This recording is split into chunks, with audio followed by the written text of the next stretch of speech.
It's time to cross the line and talk about the monster at the end of this series. Hola everyone and welcome to the House of Ippo. Today I'm very extraordinarily excited to talk about a very central theme to this story in the past few arcs, and that is crossing the line to become a monster, to become a world-class contender and competitor. And I love getting to talk about this because there's a lot of fan theory and thought behind if we've already seen it, what it's going to look like, and what does it actually take. So with a real world application, I've gotten to be around people aiming for the very top of their sport.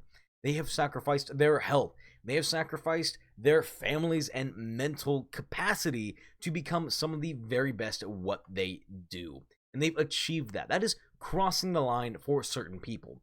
Others, it's going in and doing the work day after day, sacrificing your personal time to become, again, this monster. It's really interesting to get to see these people climb. But how does that apply to Ippo?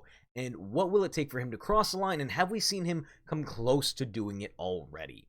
Now, Ippo, in and of himself, has not personally crossed the line because he has some reservations that are holding him back. The very first one is his mother, and to me that's kind of interesting to see because he doesn't want to come home injured to his mother, and his mother has never actually seen him fight, which is kind of a weird thing to think about when you hear of a mother-son relationship like they have.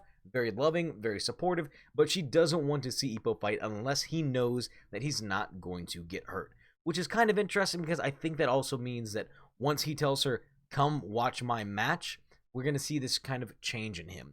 He's also taking other people's opinions into his mind, mainly Kumi, because she is an absolutely interesting, significant other for him. She doesn't want him to box for very good reasons because it will damage his health, but these are all things kind of holding him back from crossing this line. The other thing that's really holding him back at this moment in time is himself. He is very unconfident in his abilities. He doesn't have this kind of confidence to walk up and say, "I know I'm going to win." It's always, "I hope that I will win. I would like to win," not "I'm going to win."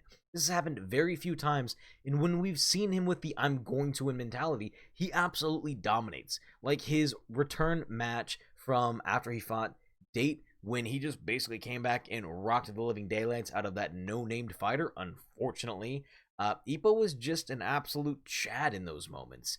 He was dominating the competition because he knew that he was going to win. It was a foregone conclusion. And that's the other part of crossing the line, is the mental aspect of really releasing this inner beast, this inner monster, knowing that you're going to win. This confidence in this ability. So have we seen Ippo with this kind of monster mob mentality before? Some people say yes, some people say no, so let's talk about one of the moments that everyone says, "Oh, that was definitely it," and they were 100% wrong. And that was the fight with Kojima, which was a Japanese title defense for Ippo. Now, what this led to was Kojima was really trying to egg on and rage out Ippo, basically get Ippo to go all Hulk on him and do Hulk smash to his face. However, that ended up backfiring in the worst possible way. So what was going on was they were building this anger and resentment within inside of Ippo, where he was really just aggressive and angry and violent. And you could kind of see with people like Itagaki, what would a monster Ippo look like? What would this be? What would his face look like?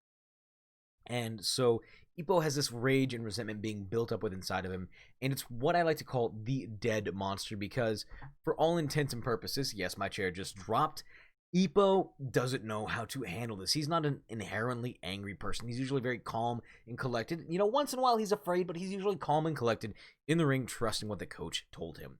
So this anger and this rage that was building inside of him really came to a head, and it nearly cost Ippo the match and the title because he comes into a punch and his face gets just rocked in a couple different angles, and you see him blow his brains basically and lose consciousness. Now Ippo does end up winning the match after using this fist of anger and violence to knock Kojima out, making Kojima forget about the match, which was really interesting to see. But Kamigawa was not pleased with this. He said, "This is not the monster, this is not the person that I've trained you to be," which leads you to think, okay, this is what Ippo's not supposed to be. Because this wasn't boxing. This was pure, unadulterated violence against another human being. And that is not what Kamigawa was about. In fact, he pulled Takamura in off the streets, and he was like, bro, you need to stop using violence on the streets. And Takamura went, okay. So we've seen Ippo lose this kind of rage mentality before, and it wasn't what we were going for. What Kamigawa is training Ippo for, or was training Ippo for, was to be a very scientific boxer in a sense, but also combining it with this confidence in the soul and will of a samurai. We see this kind of repeated a few times during the Wally fight when the coach says that Ippo is the last son, the last child of Kamigawa because he has inherited the spirit. And to do this, Ippo is going to have to cross the line to become a monster. But have we seen a good monster before? Again, I'm going to use one more bad example before I use the good one. Because we have the slap, and for those of you that have read the manga, you know what I'm talking about. It's when Ippo is underneath the bridge, looking at one of his disciples, freaks out because, one, his disciple broke a promise and is beating up somebody, and then two, he hits the mitts that Ippo's holding, which were given to him by the coach, that were Ippo's first hitting mitts, onto the ground.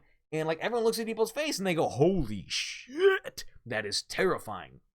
And Ippo gets this big old bear paw for a 5'4", 126-pound man, and slaps the living daylight. Like, he slaps this man so hard, he flips over and over and is unconscious in one hit. He basically kills the kid. He gives him a permanent concussion, and it was really interesting to see this, because, again, this is not the right kind of monster, and everyone was curious to what it looked like, but Ippo just said it was rage, and he was not happy with it.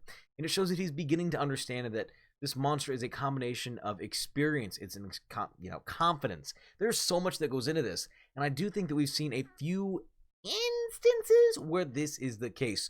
One was his comeback match where he just absolutely decimated a dude without uncorking the dempsey roll.